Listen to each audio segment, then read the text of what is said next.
বাম দিকে হেলে আছে, তার উপরে আর একটা কি রয়েছে মা? ময়ূরের পুচ্ছ, তাই না? এ পুচ্ছটা কেন কেন দিল ভগবান? আর কিছু দিতে পারলো না, যে ময়ূরের পুচ্ছটা মাথায় দিতে হলো? কি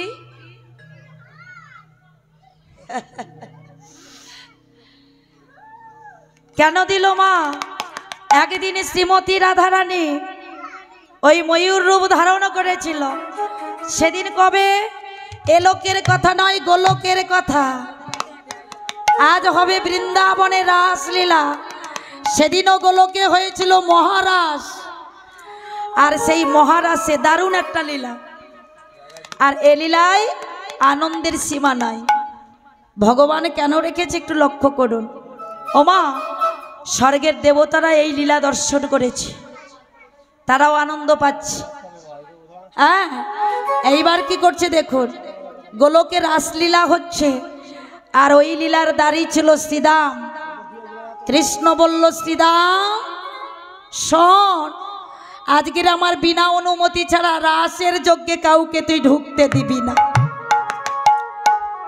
ওমা, রাধা ছাড়া কোনো লীলাই কৃষ্ণ করতে পারেননি। রাধারানীর একটু দেরি হলো, শ্রীরাম দাঁড়ি হয়ে দাঁড়ালো। আর যেই না রাধার দেরি হলো, গোবিন্দ বিরস বদনে ভাবছে, আর বিরস বদন থেকে এক ফোঁটা ঘাম গোলকে পড়েছে। সেখানে একটা নারীর প্রতিমূর্তি সৃষ্টি হয়েছে। সেই নারী করজোড় করে বলল, গোবিন্দ, ও গোবিন্দ, তুমি তো আমায় সৃষ্টি করলে, তাহলে আমি কি করব বলো? ভগবান বললেন, তুমি আমার বিরস বদন থেকে হয়েছ, আজ থেকে তোমার নাম হলো বিরজা। বিরজা, ও বিরজা, আমি তোমাকে নিয়ে আজকের রজনীতে রাসলীলা করব। ওমা, এদিকে দ্বারে আমার রাধারানী এসে উপস্থিত। শ্রীদাম, ওরে ও ভাই, দ্বারটা ছেড়ে দে, আমা বিহন গোবিন্দ কোনো কিছু করতে পারবে না। শ্রীদাম বলে, ও রাধে, আজ কৃষ্ণের বিনা অনুমতিতে তো আমি দ্বার খুলতে পারবো না। বারবার বলল, তাতেও শুনল না। ক্রোধান্বিত হয়ে রাধারানী অভিশাপ দিয়ে ফেলল। শ্রীদাম, তোমার দৈত্যের মতো আচরণ দেখে আমি তোমাকে অভিশাপ দিলাম, তুমি দৈত্য কুলে গিয়ে জন্মগ্রহণ করো। ও রাধে, বিনা দোষে বিনা অপরাধে তুমি আমাকে দৈত্য কুলে যেতে বললে, এত বড় শাস্তি কেন দিলে? বলো, আমাকে কেন শাস্তি দিলে? আমি কৃষ্ণ ছাড়া থাকতে পারি না। সত্যই যদি আমি কৃষ্ণ বাক্য পালন করে থাকি, আমিও তোমাকে অভিশাপ দিলাম।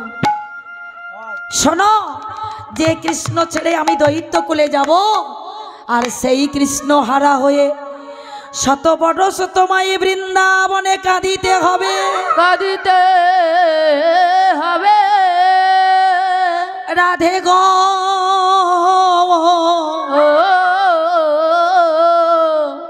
100 বরস ওই কৃষ্ণ হারা হয়ে হা কৃষ্ণ যো কৃষ্ণ বলে তোমায় বৃন্দাবনে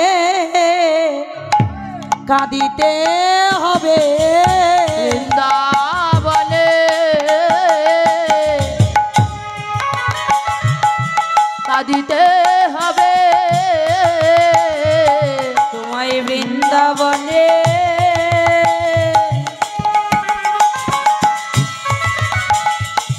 কাঁদিতে হবে। বলে, হা কৃষ্ণ যো, রাধে রাধে, ও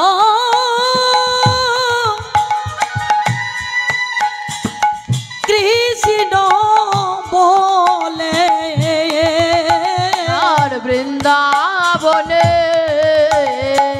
কাঁদিতে হবে। ওরে হা কৃষ্ণ যো কৃষ্ণ বলে, বৃন্দাবনে কাঁদিতে হবে। হা কৃষ্ণ যো কৃষ্ণ বলে, বৃন্দাবনে কাঁদিতে হবে। 100 বরস তোমাকে বৃন্দাবনে কাঁদতে হবে। ওমা অভিশাপ হয়ে গেল। রাধারানী বলল, সখা তুই দ্বার ছেড়ে দে। শ্রীদাম বলল, রাধে দ্বার তো ছেড়ে দেব, তুমি তো দৈত্য কুলে যেতে বললে, আমি কি উদ্ধার পাবো না? বলে, হ্যাঁ, কৃষ্ণ তোকে উদ্ধার করবে, তোর নাম হবে শঙ্খচূড় দৈত্য। সতী তুলসীর স্বামী, তুই চির অমরত্ব লাভ করবে। তোমার সতী সাবিত্রী স্ত্রী কোনোদিন সে বিধবা হবে না।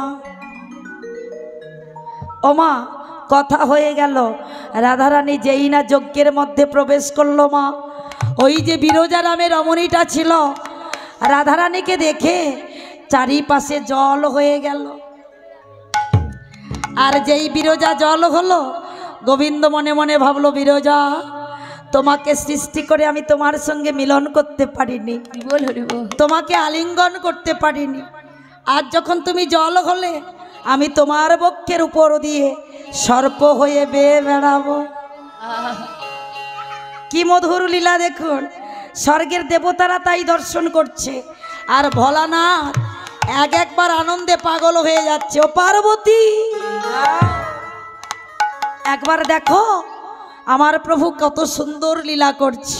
হ্যাঁ, ভোলানাথ পাগল হয়েছে, শঙ্করী পাগল হয়েছে।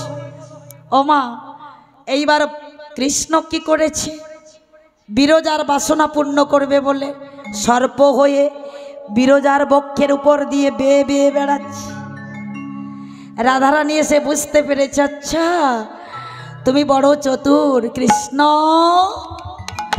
তুমি যখন সর্প হলে তোমাকে তো আমার ধরতেই হবে। সর্পকে ধরে খায় কে গো মা? ময়ূর। রাধারানী তখন ময়ূরিনীর রূপ ধারণ করলেন। এবার ময়ূরের রূপ ধারণ করে ওই সাপটাকে ধরবে বলে বারবার ধরতে যায়। কিন্তু কৃষ্ণ যদি না ধরা দেয়, ও মায়েরা, কেউ কি তারে ধরিতে পারে? কেউ কি তারে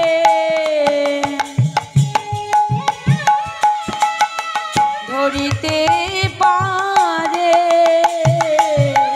আমার গোবিন্দ যদি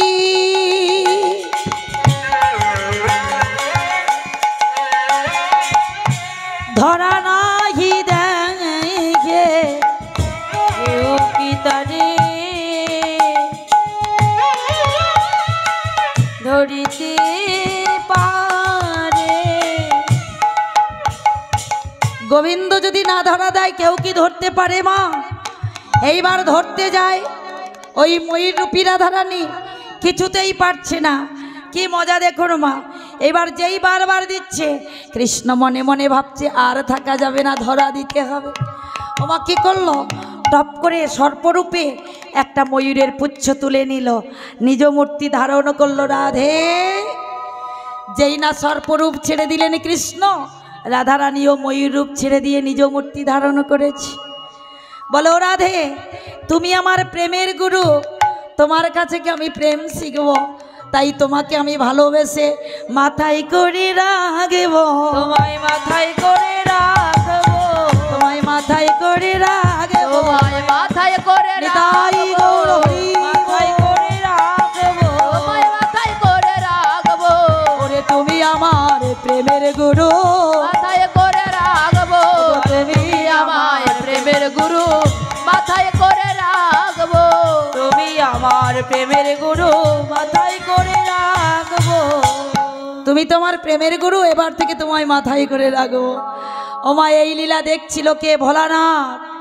যেই না সাপরূপে ভোলানাথ কৃষ্ণকে দেখেছে, বলে, কৃষ্ণ তুমি বড় দয়াময়, তুমি যেমন রাধারানীকে মাথায় করেছ, আজ তুমি যখন সর্পরূপ ধারণ করেছ, ওই রূপ সর্পকে আমিও ঠিক তেমনি আমার জটায় ধরে রাখবো, আমার জটাই ধরে রাখবো, ধরে রাখবো, আমার জটায় ধরে রাখবো, ওহে ভগবান তোমায় জটাই ধরে রাখবো, বলে, ওহে ভগবান তোমায়